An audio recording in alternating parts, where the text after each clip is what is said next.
Mathanduni, Yes, but sikamukele mfethu emsakazweni Intokozo FM. ngiyabonga kakhulu Intokozo FM bafethu nami ngiyabingelela emakhaya kuzo zonke indawo lapho finyelela khona umsakazo. Okay. All right, imzuzu yavana ya u20 lishayile ihora leshumi lesibili. Emsakazweni Intokozo FM. Ningibekezelele ke mlalelo Intokozo FM. Ngibekele lenkinga la. Ngizoloke ngidideka. All right.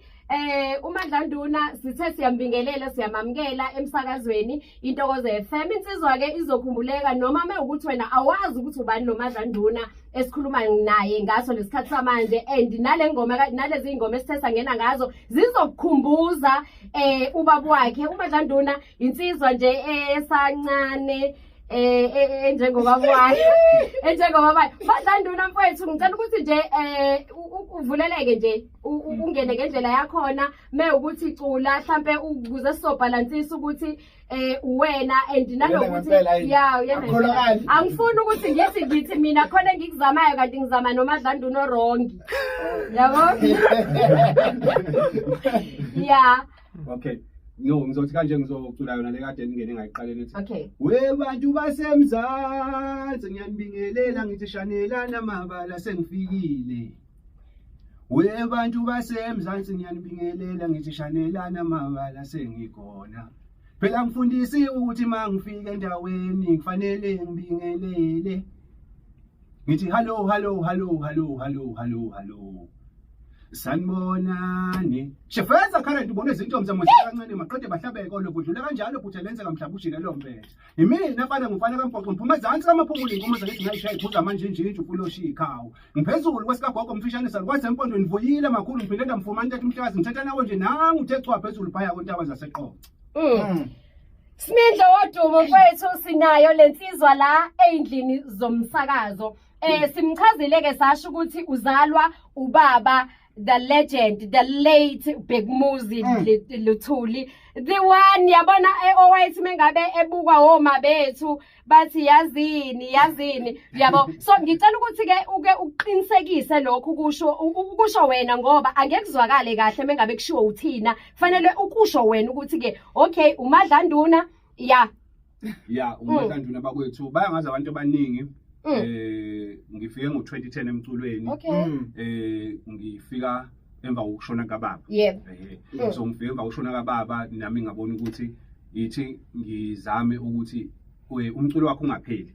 Hayi ukuthi ngangizela ukuzozenza yena kodwa ngangenzela ukuthi igama lakhe lingapheli. Abalihlale lisematheni ebantwini.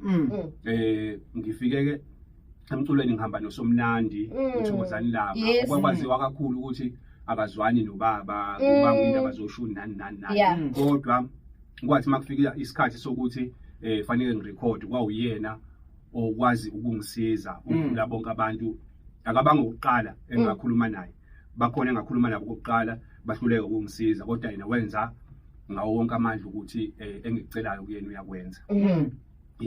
So ngizalwa ke ubaba uBhek Muzi khona kaMaphumulo esigodini sakwamshibe. Uma wami uMamfeka ngizalwa esigodini sakaMshuwangubo esikama isigodi kwamshuwangubo. Yabo Smidlows mengabe ichaza insizwa yabona kwathi ngimane ngithi nje umkhaya wami phela nami kwaMaphumulo. Nguphi noMaphumulo? All right. Into engifuna ukuyibuza Madlanduna siyakuzwa and ubambile ngempela ushuni wasekhaya and wathi mengabe uqala lo shuni wasichazela futhi njengamanje ukuthi hayi ukuthi wawuzenza ubaba wakho wawufuna ukuthi umsebenzi kababa wakho ungashabalali naba uhlezi nje njalo usematheni ngaso sonke isikhathi. So wena njengengane yomculi okade eyiqhawe kangaka utheme ngabe ufika endimeni abantu kwenzakaleni ukwenzelelwa kukhona la abakwenzelela khona abantu ngokuthi wena uzalwa ubaba uBhek Muzi Luthuli? Akukho kanjalo. Ngicabanga ukuthi futhi ngizothi kuba nzima kakhulu mangabe uzalwa umculi ngoba kuzo zonke indawo la esisebenza khona uthola ukuthi kunabantu abangakufuni. Manje mawufika wena uyingane yakhe lokho kumcindezela kade bekwenza kuyena uyaqhubeka nakuwena. Yabo, so akukho ukwenzelelwa even namanje. Ngiyazenzela nje ngendlela engenza ngayo, kuyaphumelela ophumelelayo ongaphumelela aphumeleli. Ngiyazenzela nje nami ngizamela abami abantu ukuthi ngingaxhumana nobani angithushisa ngifake lapho engifuna ukufika khona. Siyazi ukuthi endimeni kaMaskandi kuvamisile kakhulu ukuthi kube nalento yokuthi akuphumeleleki kalula. Ngiyakuzwa mengabe ukhuluma ngendaba yokucindezeleka. Nawe ngomunye walaba abakhalayo abasho ukuthi no, nami ngiyabona ukuthi mhlawumbe sengifanele ngabe sengikwelinye izinga noma ngiyabazi ukuthi wobani abangicindezelayo nothi ukuthi usho amagama abo, but ukusilandisa nje kuleyo nto yokuthi nawe uvalelekile ekopini. Kakhulu ngivalelekile nje ekopini. Ngokubuka kwami eminyakeni kule mhlawumbe ngizothi ne 3-4 ukuqala kwami yayihamba kahle kakhulu. Ngangibona ukuthi indlela yami iyahleleka kahle ngendlela eright, kuyayeka phambili. Kodwa kwahamba ke kunabantu abathi mabebona into enhle iya phambili uthola ukuthi abakufuni lokho, bezama ukuyivala ngendlela thize zabo. Angeke ngisho ukuthi ngiyabazi, kodwa bakhona abanesandla ekuthenini ngingakwazi ukuvela ngendlela okufanele ngabe ngivele ngayo. Yes. Uma sibheka ilokuzana uhlapha omunye uzothi uMadlanduna ngeke ngizwile ukuthi khona uMadlanduna kodwa bengakazi ekulandele kahle. Njengamanje uzwile ukuthi uMadlanduna uzobe kwintokozo FM, usefisa ukwazi ukuthi ukuze mangifuna ukuhamba ngisuka la manje ngibheka umsebenzi kaMadlanduna, mingaki umsebenzi uMadlanduna asenayo esukela ngo2010 efikile endimeni kuze kushayele isikhathi. uMadlanduna nama-album awu-9 manje. Yes9 le ngikhiphe ngonyaka odlule, ngikhiphe ngoMeyi. Iyona engigcine ngayo kulonyaka ngizobe sengenza omunye futhi umsebenzi omusha. Umsebenzi kaMadlanduna ukhona nje laphana kuzo zonke indawo la kutholakala khona umsebenzi ko YouTube, Spotify. Umuntu nje engasesha athi Madlanduna uzoqhamuka uMadlanduna. Angazi ukuthi uthe uyasichazela ukuthi umsebenzi wakho utholakala kanjani, wachaza futhi ukuthi asemangake lo msebenzi esudlalayo manje umsebenzi wesingaki? Lo lengoma engigcine ngayo ilo wokugcina. Oh okay. And kuhamba kanjani endabeni zokudayisa mhlambe endabeni zokudayisa uyayidayisekela wona ngendlela yawo. Okusho ukuthi ngizothini la emculweni kahle kahle kuyayidinga ukuthi ube nomuntu ozoba i-backup. Uthola ukuthi izinto okufanele ngoba ziningi izinto kumele uzenze. Umculo ufuna imali before ufake imali wona.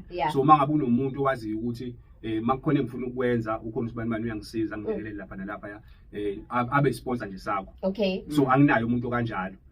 So i-marketing iyaleka kakhulu. Iyaleka kakhulu. Angikwazi ukufinyelela kwezinye indawo okusuke kufanele ngabe ngifinyelela kuzona. And weMadlanduna ngithi mengabe silalela Simindlozi le ngoma le yakhe lezi ingoma esiqeda ukuyidlala njengamanje, and mengabe umazi ubaba uBhekumuzi Luthuli uzoza ukuthi exactly ngazi ukuthi uyena iyiphi recipe oyisebenzisile cause sike sibona ukuthi nabanye bebekhuluma nasey'nkundleni zokuxhumana athi umuntu yena uzalo ubani kodwa aqondani kahle. Wena le nhlanhla engakuyizuzaphi ukuthi uthi uzalo uyena umani uqondanise ngqo njenganaye? Angazi kodwa ngizothi mhlambe ingoba ngathi ngisemncane mhlambe la ko 1991 ngangilokhu ngiseduze kakhe, ngangisengumfana omncane kakhulu ngalendlela ukuthi uma ngabe enza akwenzayo noma ngakuthiwa uhlele ekhaya udlala isiginci uyabhala ingoma, bengibiza ngisondele eduze kwakhe kube ukuthi mhlambe uthi angimlekelele kuma backings, ngimlekelele ngaleyo ndlela ngitshela ukuthi angisho kanjani ngisho leyo nto leyo. Ngicabanga ukuthi yona indlela nami umculo engakwazi ukubona ngayo ngaleso sikhathi ngaphinde futhi wangena ngaphakathi. Okusho ukuthi kahle kahle uyena kade eyigrumela wena njengoba isintu sisho ukuthi ligotshwa lusemanzi. So now njengoMadlanduna Madlanduna ongagcini ngokufana nobaba wakhe kuphela, ophinda acule kahle futhi acule njengaye ubaba wakhe. Kukhona la angiqondile ukuku-offenda noma siqondile ukuku-offenda njengomsakazo, but ke siyazi ukuthi izinto eziqhamuka kuma-social network ibe khona leyo nto yokuthi sikhulume ngayo. Ngike ngabona laphaya ey'nkundleni zokuxhumana beposta umuzi wasekhaya kini. Ngabe wena njengomadlanduna ungathini regarding leyo video? Kukuphathe kanjani noma kuniphathe kanjani njengomndeni? Siyeke ukuthi umnikazi wayo kade eyipostile ubeyiposte kanjani, ngoba kungaba mhlambe uhlangothi oluhle, kungaba futhi uhlangothi olubi. Wena njengomadlanduna oyingane kababa uBhekumuzi Luthuli, kupostwa umuzi wakini, uzizwe kanjani mengabe sonke sesikwazi emagcekeni kini but singakaze size sibe khona? Cha, lokho nje akukho mnandi kusiphathe kabi. Ngizothi nje thina sezingane zakho ubaba unazo ezinye ingane ziningi. So kusiphathe kabi ukubona nje sekuthiwa nakho kini sekuvele lapha ku TikTok kuphi abantu bakhuluma konke abakuthandayo ngendlela ababona ngayo umuzi isimo okusona. Yabo, so ekusiphatheni kabi ke sizamile nathi ukuthi senze ama interviews ambalwa ukucacisa iside lethu. Ubaba ube umuntu engizothi ushone kade eqala indaba zokuthi uyagana. Angisho ukuthi omama ngibabeka kabi or kanjani, kodwa uma ngabe uyingane ekhaya ungenalo ilungelo eligcwele. Uma ngabe unelungelo eligcwele ekhaya, kuyaye kube ukuthi komalume wakho ubaba ukhokhile yonke into, wakuthatha ngilapha isibongweni sakoma wakho wakufaka esibongweni sasekhaya. Yabo, so ushone kuba bengakakwenzi lokho kuthina.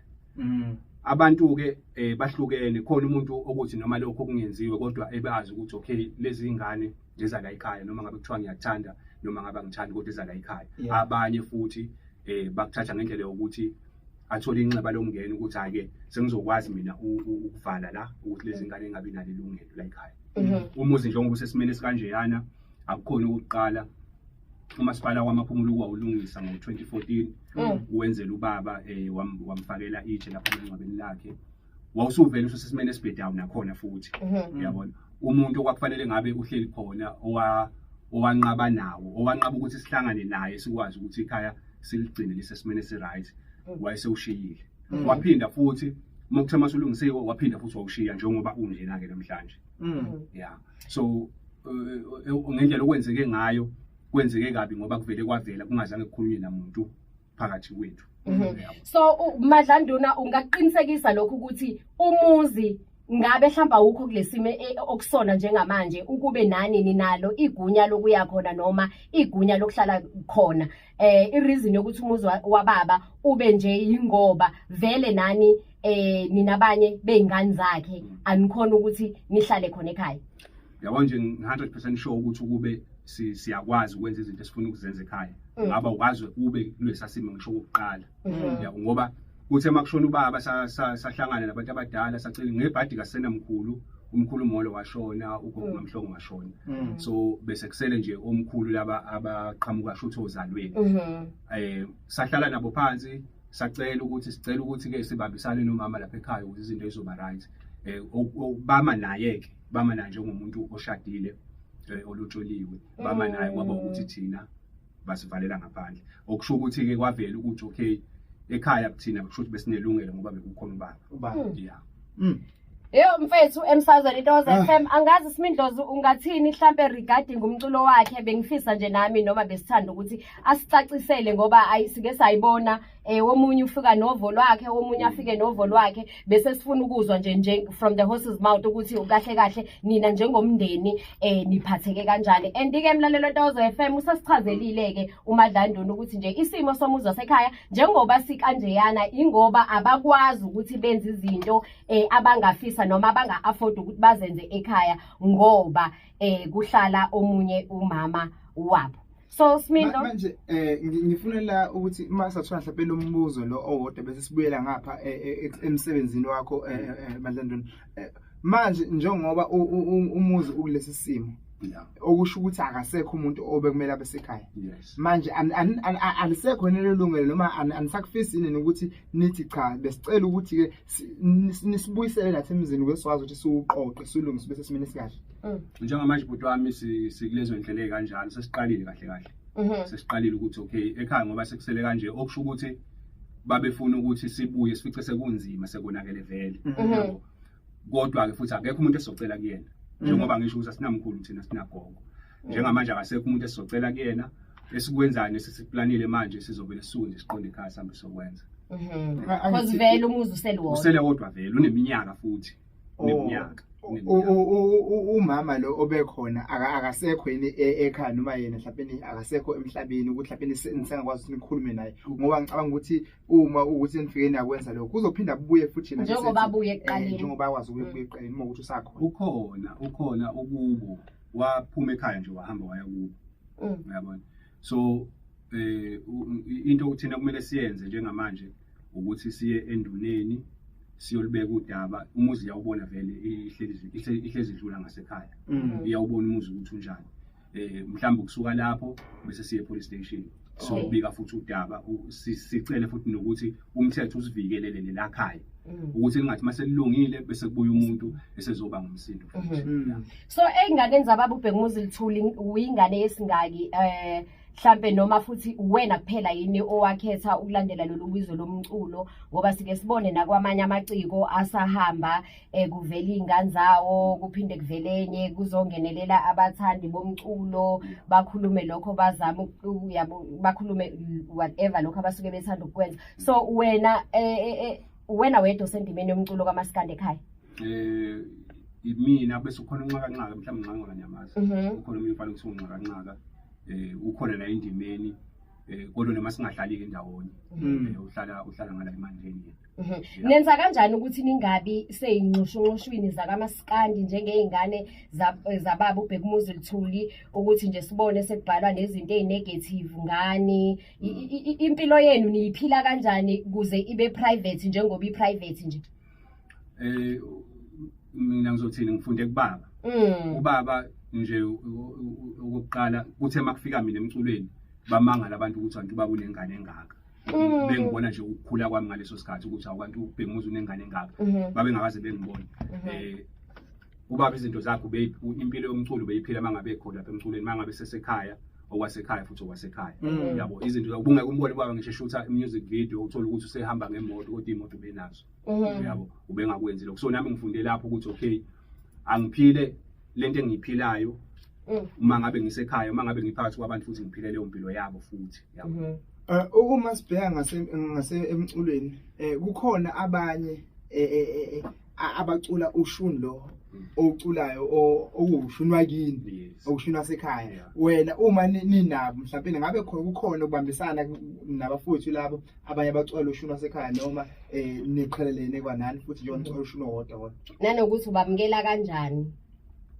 eqaleni kusho ukuthi nami kwakusokungane eqaleni nganginenkinga nabo nganginenkinga nabo kodwa kwahamba nanokuthi abantu bayakhuthazana abantu baya mangabe ukhiphile umsebenzi bayajaja abantu ukuthi okay ushuni usibanibani ukhiphile waphinde wakhipha amadlanduna kodwa abakhohlwa yabo so lokho kwangigulisa nakho ukuthi okay ayivele mina futhi number 1 okusho ukuthi wena ibhoza vele noma bangawudlala ushuni kabakwakho yes and ngiyakutshela mfethu ukuthi so wena Madlanduna usho njalo uthi kwakuphatha kabuhlungu ekuqaleni kodwa bathi mengabe sebekhiphile bakubeka uphaphele gwalagwala so noma bangawucula wena you know ukuthi vela akekho ucula njenganawe ushingaba kwakho amajaji phela abantu labasuke sibenzela umsebenzi mangabe bebuya ne feedback emnandi kumina okuchaza ukuthi umsebenzi uhamba kahle yeah so uma sibheka elokuzaneni endimeni njengamanje ngoba kunjena nje lezi nokukhula komculo uma ukuthi uyakhula imuphi umculo uthi nje cha ngiyafisa ukusebenza naye noma uthi nje cha angifuni ukuthi ngingakaze ngisebenze nalomuntu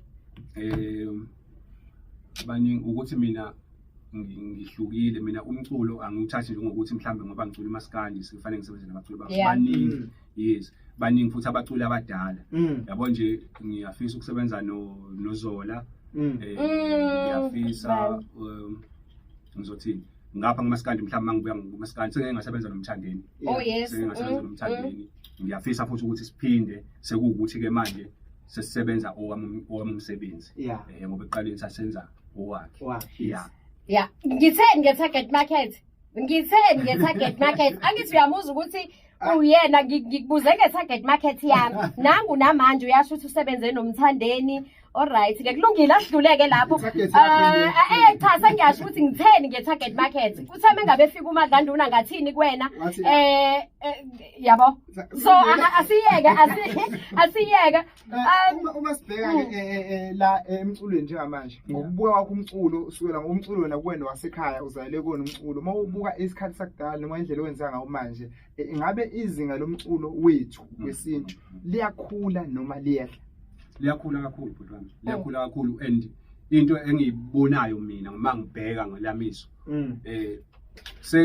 ayisekho lento yokuthi angisekuqaleni kwakuthiwa makufika umculi kwakufika kuthiwa uculiswa kaMgqumeni exactly yabona ushuni kaMgqumeni njengamanje sekusenigama ukuthi ushuni kaMgqumeni kodwa umuntu mayifika usefika acule njengaye uqobo lwakhe yabona so kuyawukhulisa lokho ngoba akumiwe ndawonye ngoba makuzolokhu kuthiwa ngifuna ukwenza njengomGqumeni sho ukuthi ngeke uMgqumeni mhlambe kwayena ngabe sewacula ngenye indlela ngaphela komaskasi ngabe kuthi uMgqumeni ngithi ayibona leyo ile nto ke nami engizama ukuyenza ngapha kushuni kababa ukuthi abantu bayathanda ukuthi ngifane nobaba kakhulu kuyo yonke into but mina ngiyathanda futhi ukuthi ukuze uzokhula umculo naye futhi ubaba ngabe sewawukhulisa ngendlela ngoba ubaba i-album besuke ikhipha bekuba khona umehluko omkhulu ngiyayithanda leyo Smindlo angeke ngize ngiyeke ukuloke ngiyishilo ukuthi uMadlanduna uyasho ukuthi uyinkunzi kuloshuni kababa wakhe and nathi futhi siyamvumela hayi angikamuzwa ngempela because mekuthi ngempela awumazi ubaba uBhekumuzi Luthuli uzolalela yena uMadlanduna ungafunga usho ukuthi ayingeke uBhekumuzi Luthuli so endabeni zokuqasheka uhamba kanjani because yabo ayimningi imicimbi engeke ngikubone uphithizela kuyona kwenzakalani iyona into bengikhuluma ngayo ukuthi ukucindezeleka nakhona lapho kukhona kodwa ke ngingakwazi ukuthi kuqhamuka kanjani uqhamuka kuphi futhi yabo ngoba uyathola ukuthi uyakhuluma nomuntu umhlelo omcimbi agcine ngokuthembisa nje agcine ngokuthi hayi mhlambe mangabe sekusondele izinsuku uphinde ungithinte futhi uyothatha mthinta ifoni akasatholakala efonini yabona ugcine nje futhi kuphele kanjalo emfethu ngiyadabukisa ke lokho so sibheka ngasele kanini sesizoyigoqa siphalaphala ngakudala imzuzu ingamashumi amane nambili lishaya lapha nehora ke lesibili ntambama sibene noMadlanduna siyagoqa ngikudala kodwa ke ngifisa ukuthi silapha kunomuntu osekhaya noma ngithi kunengane esakhulayo njengamanje yazi mhlawumbe izokuthiwa kwakukhona umuntu kwakuthiwa umfoka Molo njengamanje yesembu la umfoka Molo akasekho manje kodwa ngathi sekhona umfoka Molo number 2 ngenxa yoshuni odlalwayo isina ichana ngiyafisa ukuthi ngifise ukuthi ngifane noMadlanduna nami ngiculise wakhe noma ngibe ilento ayona ngiliphile lempilo ayiphilayo lo umuntu lo ke singathi masimiyale kanjani umuntu kanjalo singamyala ngokuthi ukuqala nje isikole sibalekile ngithi isikole sibalekile ngoba kunezinto okufanele uyifunde phansi uma ngabe ungena emculweni okumele uzazi ukuthi okay uma ngabe ngiqala la ngisuka la ngiya kuphi kunezinto ezisayinwayo awusebenzi uwedwa uMadlanduna nje singasebenza sibe ba-10 uthola ukuthi kunabantu abangaziyo ukuthi basebenza noMadlanduna aba-9 lawo bantu laba kunezinto enizayinayo nabo kufanele ukuthi behole so isikole sibalekile futhi wenze sure ukuthi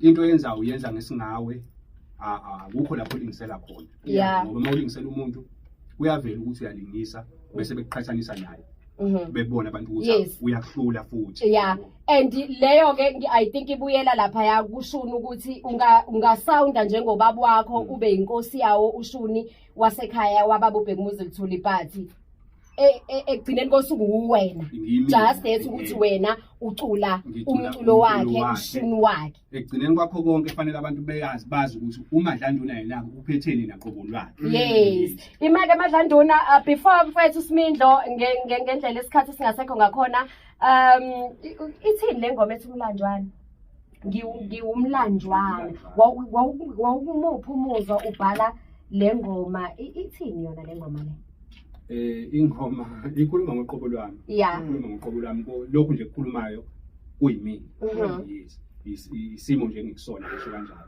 njengamanje yazi yasiphalaphala lengoma mina ngoba ngamlalela awunomlalelanga vele emlalela nami nami mina ngamlalela angimlalelanga hayi umlalelanga wena kodwa ngizokwenza ama corrections silungisele lo bhuza lo kodwa ke kubalekile ngizomlalela ngoba ethena izeli intombi zodwa ungapha bese naye ngapha imlanjana ngathi le ngoma leni ngiphindisela khona ke manje sibele imlanjana number 2 ke manje sekhona part 2 ke manje umlanjana Ulalelo Ntokozo FM imzuzu u45 asibheke 3 o'clock igama lohlelo amangweve ngoma nesiphalaphala alongside with uSmindlo wodumo ibhinca ke leli lale phansi kaNongoma lona nje hlezi lingisiza nami ngeintelezi njengoba unathi ethe ngidinga intelezi kanti intelezi yami iphuma la kuSmindlozi so asike sihambe ke emadlandona sekuyona le ngoma le ethi umlanjwana mase siyagoqa mhlambe kuzothi nje futhi mengabe sesibuya ngapha kule ngoma usitshela ukuthi irazo lo uhamba nayo yubani like ngoba sibonile ukuthi awuhambi wedwa ukhona umuntu ohamba naye so sekuba ukudelela sesizonaka wena kuphela mase siyena siyamziba yabo mhlawumbe futhi nathi sasizokunaka ngoba phela sasiphoqelekile futhi sinako yabo yeah Alright, somsaza Ntokozo FM insizwa uMadlanduna le phansi entabeni zasemaphumulo bathi ke insizwa ezalwa umfoka Mono kushuthi naye ngingasho ukuthi umfoka Mono ngoba uMono umkhulu wakhe sawubona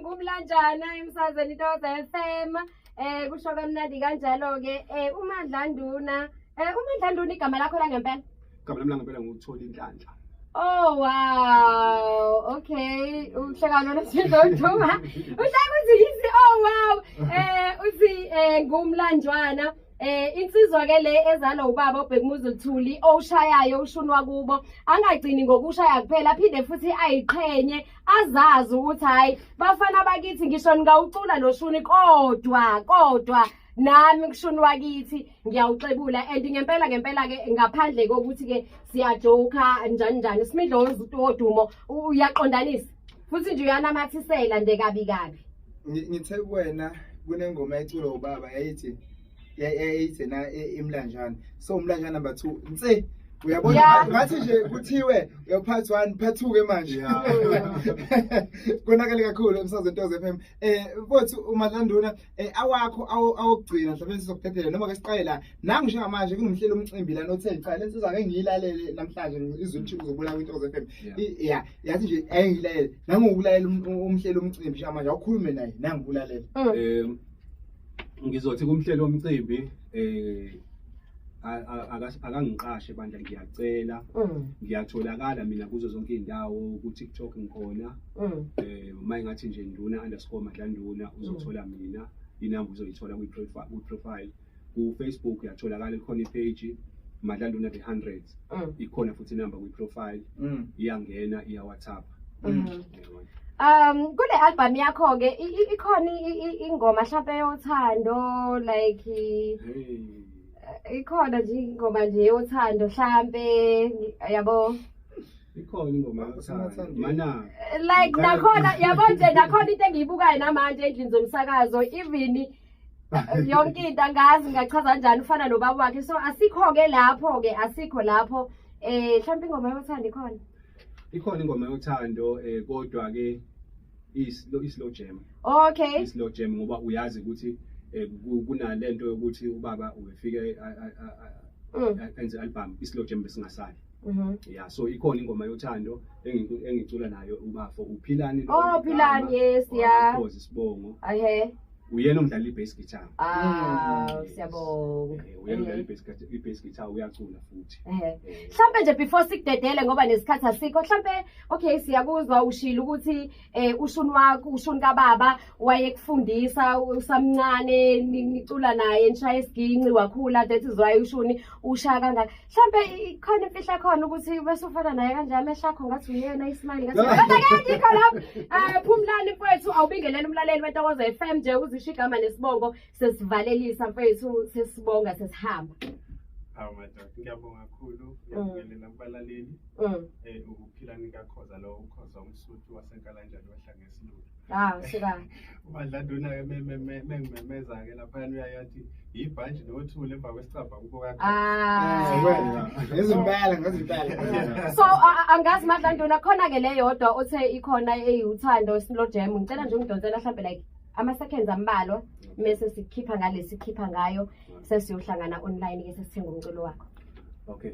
Awa wemkhwekazi wami wangizalela ngizokunika inkomo ezinhlanu kwamanje kancane kancane ngiyoze ngiqede. Awa wemkhwekazi wami wangizalela ngizokunika inkomo ezinhlanu kwamanje kancane kancane ngiyoze ngiqede. Nenja yawaqeda amanzi ngolimi mkhwekazi. Ngiyamthanda umntanakho ngifuna yokwakho umuzi kababa.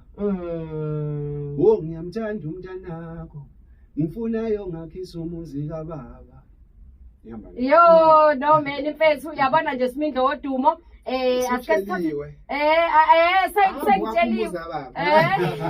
Angihambe bakithi ngiyovusa umuzi. Awufethu angivusa umuzi uyeke ukuthi ukhuluma indaba zami njengoba usukhuluma indaba zami engayifundiswa wena mina zamakhandlela abo phela kaNongoma kuyaziwa vele ukuthi wenziwani kaNongoma. Uyabo. So Kwelesilo. Yeah. Makhosi. Yeah. Akunkosi ngempela uma ungazi lapha. Aphekwa lapha amakhosi ngiyabona. Manje ingakho kuthiwa kusehlala inkosi. Manje leyo eshoyo impela hayi ngeke. Usho ukuthi mina ngingisho into engekho nje ngiyidlalela ngawe Smith. Cha imoni khona impela kodwa hayi phela manje lesho ngayo. La dayisa khona izinto ezandla. Mfethu mfoka Luthuli asibonge nje kakhulu emsakazweni Intoze FM eku 101.2 The Young People's Choice ikhethelo labasha. Sikudedela mfethu ekuhamba kanjani usuganile insizwe ngabe ithathile insizwe kuhamba kanjani? Lungileka ayilungileka mfethu udala kaNtoze FM uyasho undangethi nje shuthi ke kulungile ukuthi useyoyicabangela.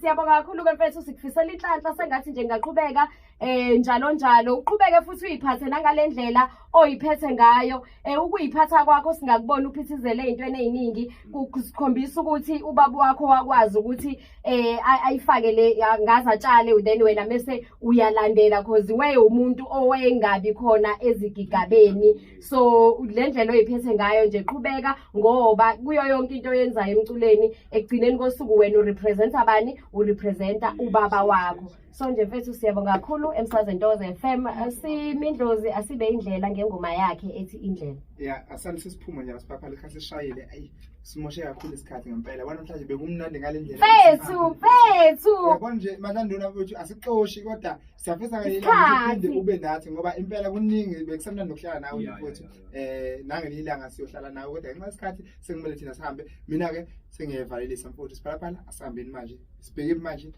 njengamanje hey konakele mfethu njengamanje siyahamba futhi sihamba sonke njengamanje seworkshop manje. Yeah, seworkshop manje. Yeah, seworkshop. Now uyakhona ke. Yini na? Yabona nje asikade siyakhonye bafowethu nawe nje kulonyaka ngicela ukhiphe mfethu kuse8 kulonyaka lona bese phela siphinda futhi ngoba phela ngeke basimele boze basikhiphe ngoba impela. Yeah. Impela yethu le yethu. Yeah, no mfethu asambeni bekuyi weekend nje emnandi ngendlela eyisimangaliso emsakazweni Intoze FM saphinde sathola nanokuthi insizwa ayiganiwe insizwa ayifuna ukuvusela imizwa ulungile bye bye asibe indlela bye bye bafethu siboke kakhulu emsakazweni Intoze FM bye.